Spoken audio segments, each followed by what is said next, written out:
জৈব চাষ কর্মসূচিতে যে প্রথম যেটা তৈরি করব সেটা হচ্ছে জীবামৃত। এই জীবামৃত তৈরি করতে গেলে আমাদের প্রথম উপকরণ যেটা লাগবে সেটা হচ্ছে জল। আমরা 100 লিটার জল নেব, সঙ্গে নেব গোবর, 10 কিলো গোবর নেব, তারপরে নেব 10 লিটার গোমূত্র, 10 লিটার গোমূত্র নেব, 1 কিলো চিটে গুড় নেব, এরপরে নেব 1 কিলো বেসন যেটা আমরা গুলে রেখেছি, তারপরে নেব হচ্ছে মাটি। সেই মাটিটা ব্যবহার করব যেই মাটিটা গত 50 বছর ধরে কোনো রকম রাসায়নিক কীটনাশক বা ছত্রাকনাশক ব্যবহার হয়নি, অর্থাৎ বট গাছ জাতীয় বড় গাছের তলা থেকে আমরা মাটি নেব 500 টাকা। এবার আমরা তৈরি করার পদ্ধতি দেখাবো। প্রথমে নিয়েছি জল, এর মধ্যে 80 লিটার জল দেওয়া রয়েছে। এরপরে আমরা প্রয়োগ করব গোবরটা। গোবরটা নিয়ে আসুন, এটা দুজন ধরতে হবে।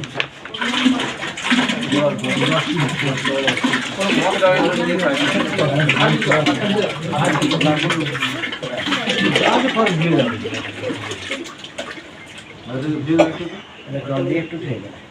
তাহলে আমরা যে গোবরটা দিলাম সেই গোবরটাকে আমরা প্রথমে হচ্ছে ভালো করে গোলাবো।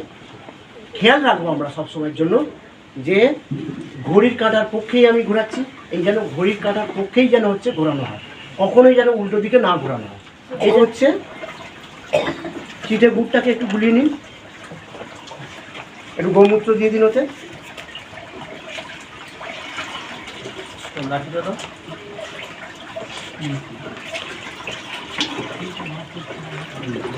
চিটে গুড়টা দিচ্ছি আমরা এবারে।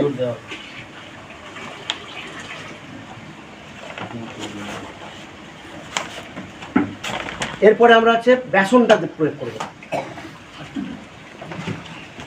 বেসনটা ভালো করে গুলানো হয়েছে।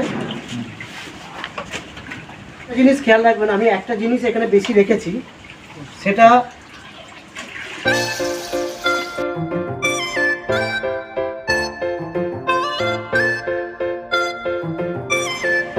এখানে আমরা একটা জিনিস, আমরা ন্যাচারাল ফার্মিংয়ের সঙ্গে জৈব খেতিতে একটাই পার্থক্য হবে, সেটা হচ্ছে জীবামৃততে হচ্ছে ন্যাচারাল ফার্মিংয়ে হচ্ছে কোনো রকম খোল ব্যবহার হয় না, আর আমরা জৈব কৃষিতে হচ্ছে খোল ব্যবহার করতে পারি।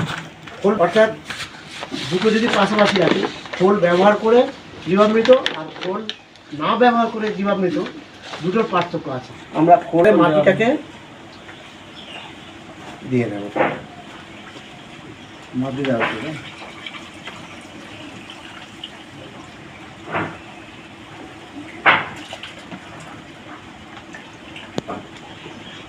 ব্যাস, আমার হচ্ছে জীবামৃত তৈরি হয়ে গেল। এই জীবামৃতটাকে আমরা কতদিনের জন্য কোথায় রাখবো, এইটা কিন্তু সব থেকে আমরা এখন যা টেম্পারেচার যা রয়েছে 5 দিনে এটা তৈরি হয়ে যাবে। রাখবো কোথায়? একদম ছাওয়া জায়গাতে। ঢাকা দেবো কিনা? ঢাকা দেবো, তবে কিন্তু এর ঢাকনা অনেক জায়গায় ঢাকনা চাপা দিয়ে দিচ্ছেন, সেটা হবে না। কিন্তু এটা চাপা দিতে হবে হয় চটের বস্তা অথবা সুতির কাপড়, এইটা দিয়ে চাপা দিয়ে রাখতে হবে। আর প্রতিদিন 3 বার, সকালে একবার, দুপুরে একবার, সন্ধ্যায় একবার। আমি যেভাবে নাড়াচ্ছি এইভাবেই একদিকেই কিন্তু নেড়ে যেতে হবে আমাকে। এবং এই 100 লিটার যেটা তৈরি হচ্ছে, এইটা আমরা 1 একর জমির জন্য এটা ব্যবহার করব।